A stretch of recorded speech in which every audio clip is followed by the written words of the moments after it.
Your father wanted you aborted. Yeah. When did you find that out? Probably when I was 15 or 16. How did that come up? I was living in LA as a child actor. Everybody there was super pro-choice. I think I had been on some set and everybody was like wearing their Bernie pins or whatever, pro-choice. And I just like very innocently asked my mom, I was like, what? Like, let's talk about abortion. So we started talking about that. You know, it was just like over the course of a few months. And I think that she had kind of weighed whether to bring that up. But that was what really changed her mind permanently about abortion, was when my dad came to her. I was like, I don't want a child. Like, their marriage was already not great. It's an accident. I don't think he really got along with my brothers very well. And it was just like, I don't want this child. I think she basically said to my dad, she was like, if you want this so badly, you go make the appointment. And he couldn't bring himself to do it. But it also didn't surprise me because I knew my dad. Dad and I had never had a great relationship. It was just kind of like, okay, yeah, I guess. How about today? Much better. Have you ever asked him about it? No. Will you? Reed and David are the twins. David died when I was 5 years old, so I don't have a ton of memories, unfortunately. David died and my brother Reed really started struggling. They went to a school in Chattanooga. They were on the rowing team. They were both super athletic, very artistic. I mean, they were like the most well-rounded guys. They're both brilliant. And out of nowhere, David had a cardiac arrest and fell off the rowing machine right in front of Reed. So they were 17 years old, identical twins. They never had that like separation that like psychologically twins have to go through. We're going into the 18th year since David has died. So he's now been gone longer than he was here. And I've spent enough time talking with Reed throughout that period of like, they were still one person. They had done everything together. And he watched his brother die in front of him. There were no defibrillators in the gym. There was nothing anybody could do. He was basically dead on sight. Do you remember how you found out? Yeah, so it was Valentine's Day. I got a phone call from the school. I remember getting in the car and I had like the Valentine that I had made David. And I was just like 5 years old and holding it.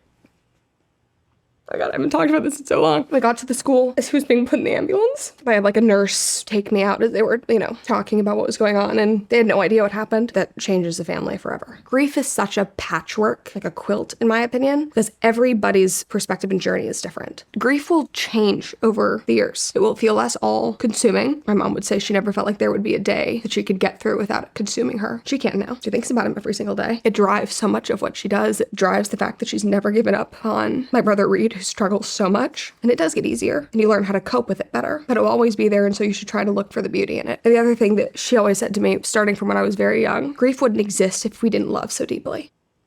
And that's a blessing. You got to love. It's love that doesn't have anywhere to go anymore. So now you can choose where you're going to put it and what you're going to do with it. Do you believe in God? Do you think your brother's watching over you? Yeah. You know the lights just dimmed behind you twice. I saw that. Yeah, there was one time when he was high on something, pretty sure it was meth, and was sitting on top of the rubble of a recently demolished house, saying that he was Jesus, when nobody could get him down. He's nowhere near the person that I grew up with. I don't know if he ever will be. There's a lot of him that's gone. He doesn't speak anymore. Sometime in the last 3 years, he stopped speaking. When he's out of the hospital and he has his phone, he will communicate through text, or he'll write something in his notes app and show me. And this is the thing that's so infuriating, is our medical system basically sets people like my brother up to fail. And it's this endless cycle where without his meds, he's a danger to society, but with the meds, they're debilitating. And he's so unhappy, so dehumanizing. Or he's like pinned down and injected. There isn't a place where he can go, like live safely in like a nice assisted living rehab, or like really shitty halfway houses or psych facilities where you can't leave, where you have no rights. And so I don't blame him for shutting down. You're put on these meds because you can't function without them, and you're given the crappiest food. There was so much political unrest, obviously, through COVID and George Floyd and BLM. And I never intended to make a political statement. I knew that most of my friends thought differently than I did. I was in a very liberal industry. I was still acting when I was at UCLA. I literally did nothing other than saying, I'm not a registered Democrat, and I'm not voting for Bernie or Biden in the midterms. I had communist manifestos chucked at my head. I walked into a party, literally had one, hey, Brett, fucking read this. People knew that, I had family from the South, and they heard that, and they were like, so you own slaves.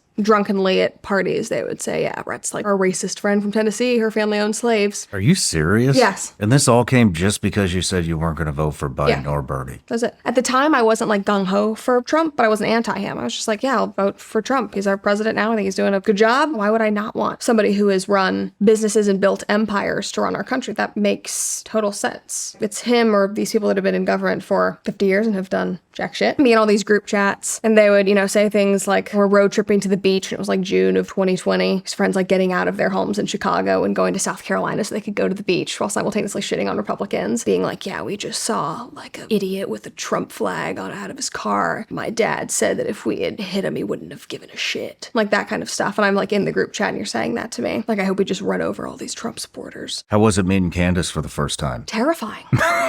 you kidding me? I'd gone to mass. You know, George is Catholic and she had not converted at that time. She sort of knew who I was and she filmed in a different part of the studio than I did, so I didn't really cross paths with her. And her husband, George, it's so funny if you know him, but he loves YouTube. So he would watch my show and be like, Candace, it's the girl at Daily Wire. And she's like, I haven't even met her. Like, who is this? And then I accidentally parked next to her at mass one Sunday. And this is like the Michael Knowles effect of like, I need to go to mass. I need to get my life together. I was like, oh my God, Candace is here. And then I saw George look over at me and apparently he was like, that's the girl at Daily Wire. And that was like the first time she had ever like seen me in person. And then she was in the office like a couple of weeks later and officially met me. She's one of those people. She is this like firecracker of personality. And you like see her on screen and you're like, oh my God, like I don't even know what to expect about this person. And she is one of the warmest individuals. She's incredibly charismatic. She's incredibly loyal. And I would, you know, hear things around the office of like, oh, Candace, oh, like Candace walking in. And it was like everybody like revered her and kind of feared her. And she just comes up and gives you like a huge hug. When you left, your maid of honor, best friend, was it Reagan? Is that her name? Took over the comments section. How did that feel? Friendships are hard. Are you guys still friends? I don't say so. Would you like to still be friends? Of course.